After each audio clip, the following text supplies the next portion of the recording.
April 17, 1943.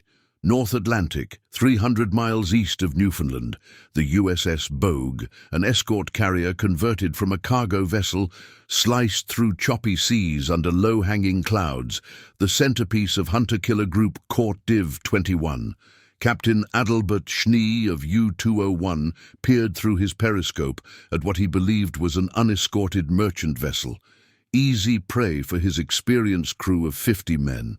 He had no idea that within hours, his understanding of naval warfare would be shattered forever. Before we dive into this story, drop a quick hi in the comments and tell me where you're watching from. It really helps support the channel.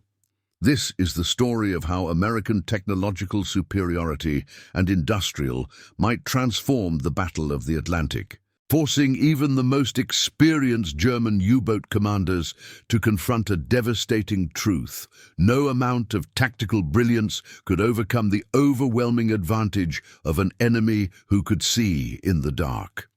Lieutenant Commander Henry Mullins stood in the Combat Information Center of the destroyer USS Greer, one of the Bogue's escort vessels. At 32, Mullins had already earned a reputation as something of a sonar wizard. A former physics professor from MIT, he had helped develop the new QGB sonar system the Greer was testing, a revolutionary technology that extended detection ranges to over 2,000 yards, even in rough seas. Contact bearing 270, sir. Faint, but it's definitely there. Kiddu reported sonar technician first class Robert Denton, his eyes never leaving the waterfall display.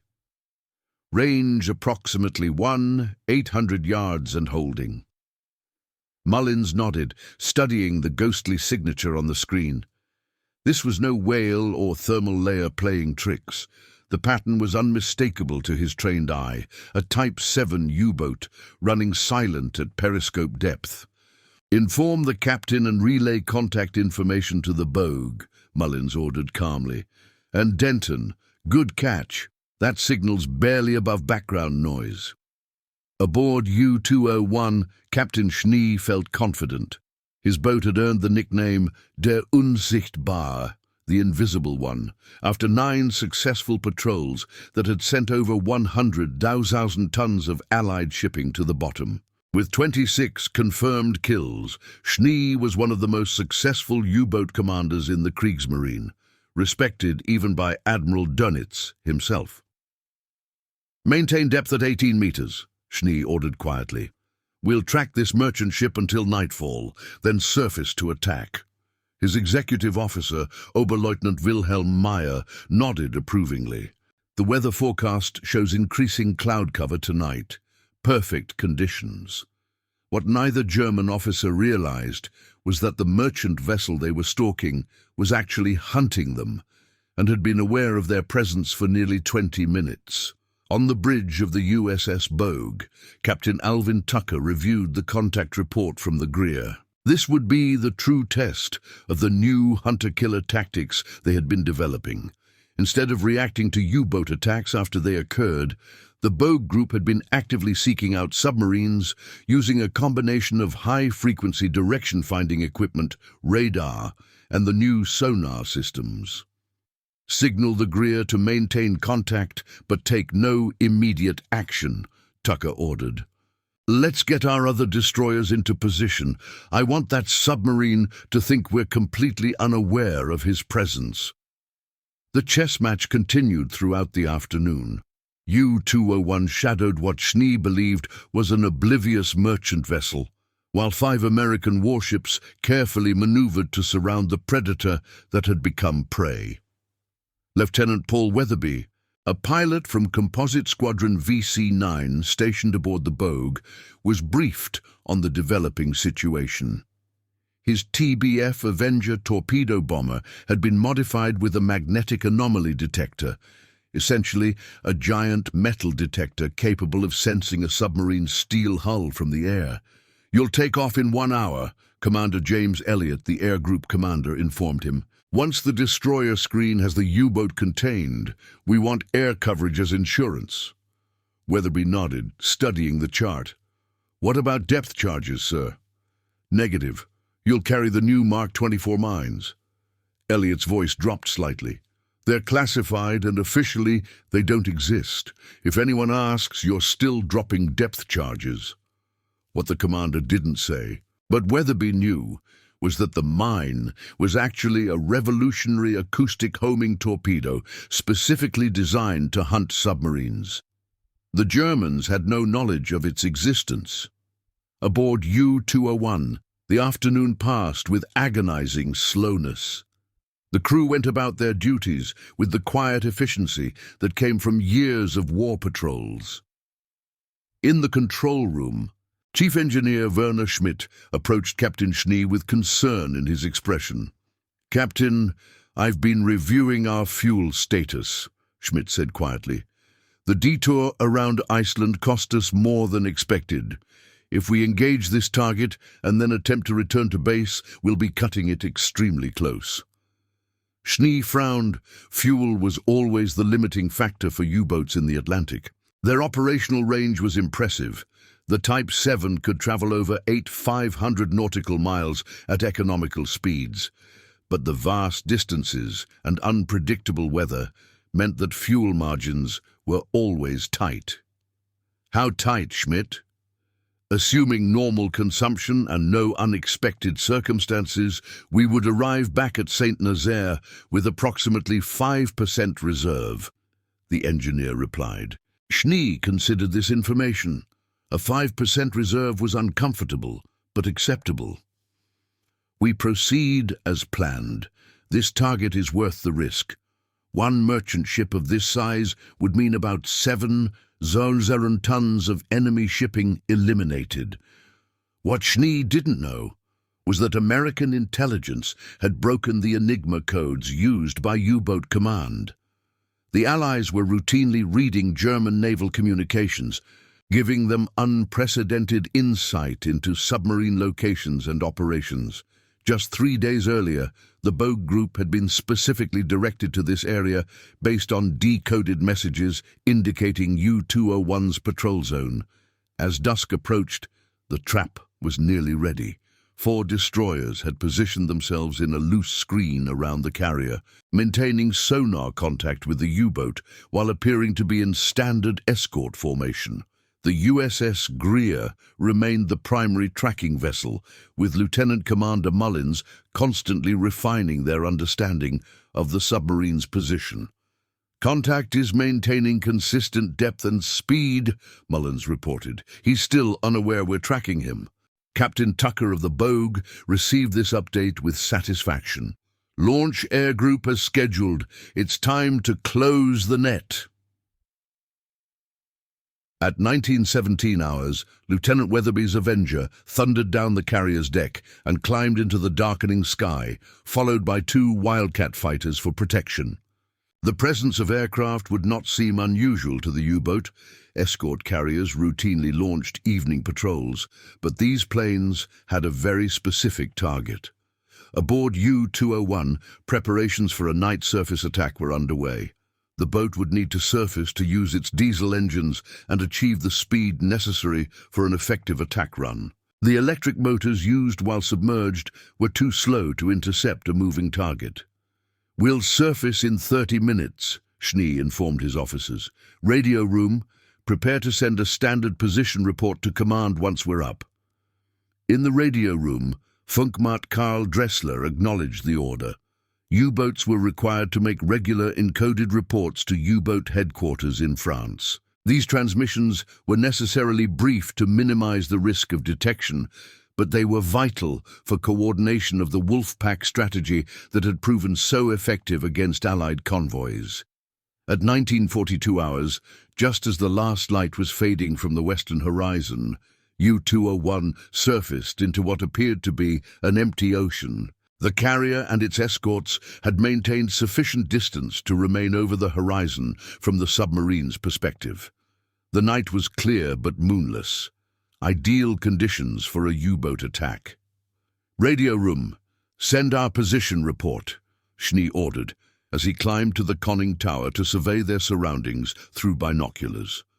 Dressler began transmitting the brief coded message. Unknown to the Germans, 3 high-frequency direction-finding stations along the North American coast immediately detected the transmission, triangulating U-201's position with remarkable accuracy. This information was relayed to the Bogue Group within minutes. "Radio transmission detected from bearing 275, reported the Bogue's communications officer. "Direction finding confirms it's our target." Captain Tucker nodded grimly. "He's surfaced. Inform all vessels and launch the second air group. Execute Attack Plan Baker." The carefully orchestrated American response began with stunning speed. The 4 destroyers increased to flank speed, racing toward the U-boat's position from different directions. Lieutenant Weatherby, already airborne, received new coordinates and banked his Avenger toward the target. On U-201's bridge, the first indication of danger came when lookout seaman Joseph Weber spotted an aircraft silhouette against the stars. "Aircraft! Port side! Low on the horizon!" Schnee's reaction was immediate. "Alarm! Dive! Dive!" The klaxon sounded throughout the boat as the crew rushed to their diving stations. The outer hatches were sealed, and the ballast tanks began flooding to take the boat down. But U-201 had been caught in its most vulnerable position, on the surface with hatches open. It would take nearly 2 minutes to fully submerge, and by then Weatherby's Avenger was already overhead. The American pilot had been briefed extensively on the new Mark 24 mine, unlike conventional depth charges that needed to explode almost directly against a submarine's hull to be effective. This weapon needed only to enter the water reasonably close to its target. After that, its passive acoustic sensors would guide it the rest of the way. "Target in sight," Weatherby reported calmly as he lined up his approach. Below, he could clearly see the distinctive silhouette of a U-boat beginning its dive, leaving a phosphorescent wake in the dark water. "Releasing mine." The weapon dropped from the Avenger and entered the water approximately 300 yards from the diving U-boat. Once submerged, its sophisticated guidance system activated, homing in on the distinctive sound of the submarine's propellers. Inside U-201, the diving process was proceeding with practiced efficiency, but not fast enough. They were still at a depth of only 25 meters when the first explosion rocked the boat. The Mark 24 had detonated close to the stern, damaging the propeller shaft and causing immediate flooding in the aft compartment. "Damage report!" Schnee demanded, struggling to maintain his footing as the boat lurched. "Flooding in the engine room," came the immediate reply from Chief Engineer Schmidt. "Aft torpedo room reporting water ingress. Stern planes damaged."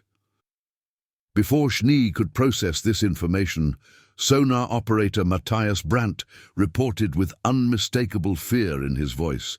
"Captain, multiple high-speed screws approaching from all directions. Destroyer engines. We're surrounded." The reality of their situation crashed down on Captain Schnee with devastating clarity. This had been no chance encounter. The Americans had known exactly where U-201 was all along.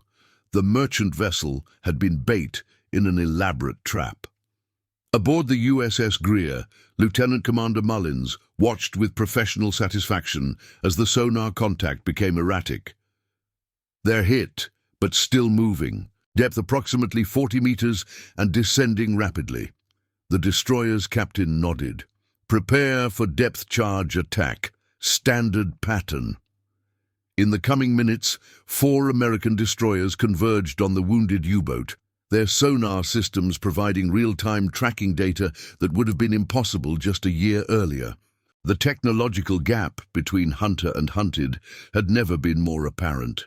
Inside U-201, the situation deteriorated rapidly. The aft compartment was completely flooded, with watertight doors barely holding. 3 men were already dead, and the submarine was struggling to maintain trim. Worst of all, the main electric motors had been damaged, severely limiting their maneuverability. "We cannot outrun them," Oberleutnant Meyer stated the obvious, "and we cannot hide." Captain Schnee, who had faced desperate situations before and survived, assessed their options. The boat could no longer maintain proper depth control. Their movement was limited.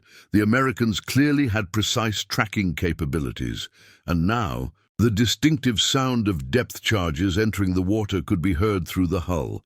"Take us deep," Schnee ordered. "Maximum depth." It was a desperate gamble. The Type 7 U-boat had a test depth of 230 meters, but experienced captains knew they could push to 250 or even 270 in an emergency. Below that, the pressure would crush the hull. But going deep was the only chance to escape the deadly accuracy of American sonar. As U-201 angled downward, the hull began to creak ominously. Gauges indicated 180 meters, 200 meters, 220 meters. Small leaks appeared at seam junctions, spraying cold Atlantic water into the boat. Above, the American destroyers adjusted their attack patterns. The new QGB sonar could track targets at greater depths than previous systems, though with reduced accuracy. Nevertheless, the next pattern of depth charges detonated close enough to send shockwaves through the stressed hull of U-201. A pipe burst in the control room, releasing a jet of high-pressure air. Warning lights illuminated across damaged control panels. The boat had reached 250 meters, well beyond its design limitations. "Captain, we cannot sustain this depth," Chief Engineer Schmidt reported grimly. "Hull integrity is compromised in multiple sections." Schnee knew they had reached the end. The technological superiority of the Americans had rendered obsolete all the experience and tactical skill that had kept U-201 alive through 9 previous patrols. It was a brutal education in the changing nature of war. "Surface the boat," he ordered quietly. "Sir?" Meyer questioned, certain he had misheard. "Surface the boat," Schnee repeated firmly. "We have wounded who need treatment." "We cannot escape. We will scuttle and abandon ship." The order to blow ballast tanks was given. Slowly, painfully, U-201 began its final ascent. Lieutenant Commander Mullins on the USS Greer was the first to notice the change. "Contact is rising rapidly. They're coming up." Word spread quickly through the American task force. The destroyers maintained their positions. Guns trained on the expected surfacing point, depth charges still at the ready. Lieutenant Weatherby, still circling overhead in his Avenger, reported the first visual confirmation. "Submarine surfacing, bearing 090, appears to be damaged." As U-201 broke the surface, the scene on deck was one of organized chaos. The crew had been well drilled in abandonment procedures. Wounded men were helped topside. Scuttling charges were set. Confidential documents and the Enigma coding machine were prepared for destruction. Captain Schnee made a final decision. He entered the radio room where Dressler was still at his post. "Send a message to U-boat command," Schnee instructed. "Keep it brief." Dressler prepared to transmit what would be U-201's final communication. Schnee dictated U-201 to command. Position 46, 7N, 41, 3W, under attack by carrier group. Fuel critical, cannot escape, scuttling boat, Schnee. The reference to fuel was deliberately misleading, a final act of defiance and misinformation. If the Americans intercepted and decoded the message, Schnee wanted them to believe fuel limitations, not their superior technology, had defeated U-201. It was a small consolation for a proud captain facing the end of his command. Unknown to Schnee, American signals intelligence intercepted this transmission immediately. It would later become a source of both amusement and professional respect among naval intelligence officers, a last attempt at deception from a worthy opponent. Aboard the USS Greer, Captain Richard Porter observed the surfacing U-boat through binoculars. "Cease depth charge operations. Prepare boarding parties. I want prisoners and intelligence materials." But the Germans had no intention of allowing their boat to be captured. Even as the American destroyers approached, small explosions could be seen aboard the U-boat as demolition charges detonated inside. The crew was already abandoning ship, inflating life rafts in the cold Atlantic waters. Lieutenant Commander Mullins watched the scene with mixed emotions. The technological advances he had helped develop had proven devastatingly effective. Yet he felt a strange kinship with the submariners now struggling in the water. They were professionals like him, caught in the merciless arithmetic of industrial warfare. "Signal the Bogue that we're recovering survivors," Porter ordered, "and inform them we'll need medical assistance for wounded prisoners." The American ships worked efficiently to rescue the German sailors. Of U-201's crew of 50, 38 survived to be pulled from the water, including Captain Schnee and most of his officers. Chief Engineer Schmidt was among those lost, trapped in the engine room when the scuttling charges detonated. As Schnee was brought aboard the Greer, dripping wet and exhausted, he found himself face to face with Lieutenant Commander Mullins. "Captain Adalbert Schnee," Mullins said, not as a question but as a statement of recognition. "Your reputation precedes you." Schnee, maintaining the dignity expected of a German naval officer, asked simply, "How did you find us so easily?" "We were running silent." Mullins considered how much to reveal. Operational security prohibited discussing the full extent of American technical capabilities or intelligence operations, yet he felt this defeated opponent deserved some explanation. "Let's just say that the oceans aren't as good at keeping secrets as they used to be, Captain," Mullins replied. "Our new sonar can detect a U-boat at over 2,000 yards, even in rough seas." Schnee's expression revealed nothing, but the information confirmed his worst fears. If American escorts could reliably detect submarines at such ranges, the entire U-boat strategy was compromised. The technological gap had become an unbridgeable chasm. Later in the officer's wardroom, Schnee was provided dry clothes and a hot meal, treatment that surprised him after years of propaganda about American barbarism. He was even more surprised when Captain Porter joined him. "Your men fought well," Porter said, taking a seat across from the German. "They'll be transported to POW camps in the United States. I've been authorized to tell you they'll be treated according to the Geneva Convention." Schnee nodded acknowledgement, but remained silent. "I'm curious about your final radio message," Porter continued. "You mentioned fuel problems. Was that accurate?" A ghost of a smile crossed Schnee's face. "Would you believe me either way, Captain?" Porter returned the smile. "Probably not. Our intelligence suggests U-201 had sufficient fuel for the return journey to France." "Then why ask the question?" "Professional curiosity. It's not often we get to speak directly with someone of your experience." Schnee considered this, then decided there was no harm in honesty now. It was a matter of pride. "I preferred your command to think we were defeated by logistical limitations, rather than technological superiority." Porter nodded. "I understand. Though I suspect Admiral Dönitz will soon realize the true nature of the problem." Indeed, the capture of Captain Schnee and much of U-201's crew marked a significant intelligence coup for the Allies. In the coming weeks, careful interrogation, never crossing into coercion or torture, but utilizing the natural human tendency to talk about professional matters with fellow professionals, would yield valuable insights into German submarine operations, morale, and technical limitations. More importantly, the incident represented a turning point in the Battle of the Atlantic. May 1943 would come to be known as Black May in the Kriegsmarine, as advances in Allied anti-submarine warfare led to the destruction of 41 U-boats, nearly 1/4 of Germany's operational submarine fleet, in a single month. The industrial might behind this technological revolution was equally staggering. While Germany struggled to replace lost submarines, American shipyards were producing escort vessels at an astonishing rate. The United States commissioned more than 500 destroyer escorts and frigates during the war. By 1944, new construction was outpacing losses by a ratio of nearly 10 to 1. For men like Lieutenant Commander Mullins, this vindicated their belief that scientific advancement coupled with industrial capacity would ultimately prove decisive.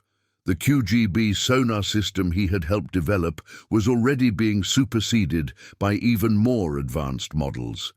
Each iteration extended detection ranges and improved accuracy. For Captain Schnee, the experience forced a painful reassessment of Germany's strategic position. During his years as a POW in Arizona, he would learn of the continuing decimation of the U-boat fleet. By war's end, of the 40,000 men who served in German submarines, more than 30,000 would never return. A casualty rate of 75%, the highest of any service branch on either side of the conflict. The technological gap revealed in that April confrontation grew only wider as the war progressed. American shipyards produced 151 escort carriers like the USS Bogue, creating a web of air coverage across the Atlantic that U-boats could no longer penetrate. Advanced radar systems, magnetic anomaly detectors, and improved depth charges transformed submarine hunting from an art to a science. Perhaps most telling was the reaction at U-boat headquarters when news of U-201's loss reached Admiral Dönitz. After reviewing the circumstances, he summoned his technical staff for a frank assessment. "How far behind are we?" he demanded. "Can we match these American sonar capabilities?" The uncomfortable truth was that Germany could not. The scientific infrastructure, industrial capacity, and material resources required for such advanced systems simply did not exist in a Reich increasingly strained by bombing campaigns and multi-front warfare. Captain Adalbert Schnee survived the war and was eventually repatriated to Germany in 1946.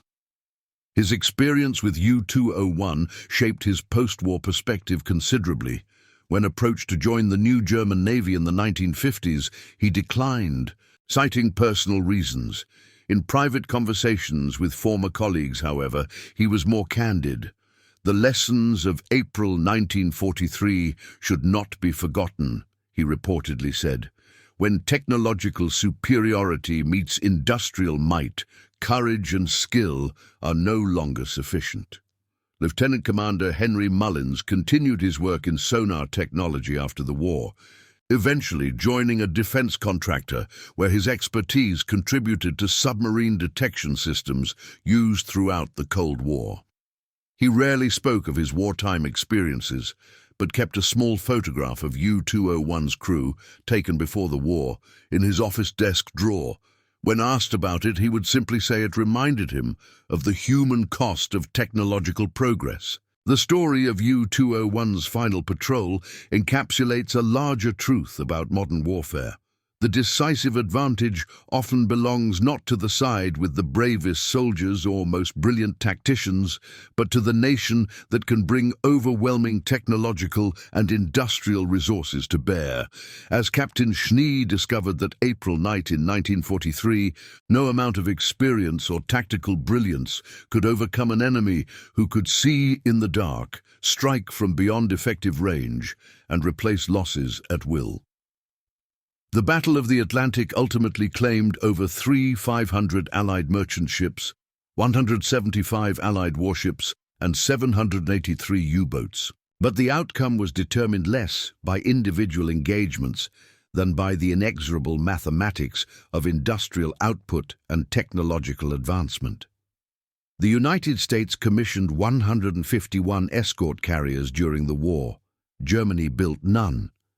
American shipyards produced vessels faster than German submarines could sink them, and with each technological improvement, from sonar to radar to computing machines, the balance tilted further toward Allied victory. This pattern would repeat throughout the remainder of the war and beyond, from the strategic bombing campaign to the Manhattan Project. The lesson of U-201's defeat, that industrial might coupled with technological edge creates an insurmountable advantage remains relevant in military thinking to this day. After the war, in a letter to a former crewmate, Schnee wrote, "What haunts me is not that we lost, but that we never had a chance of winning. The Americans didn't just outbuild us, they outthought us. By the time we realized the nature of the contest, it was already decided." And that concludes our story. If you made it this far, please share your thoughts in the comments. What part of this historical account surprised you most? Don't forget to subscribe for more untold stories from World War II, and check out the video on screen for another incredible tale from history. Until next time.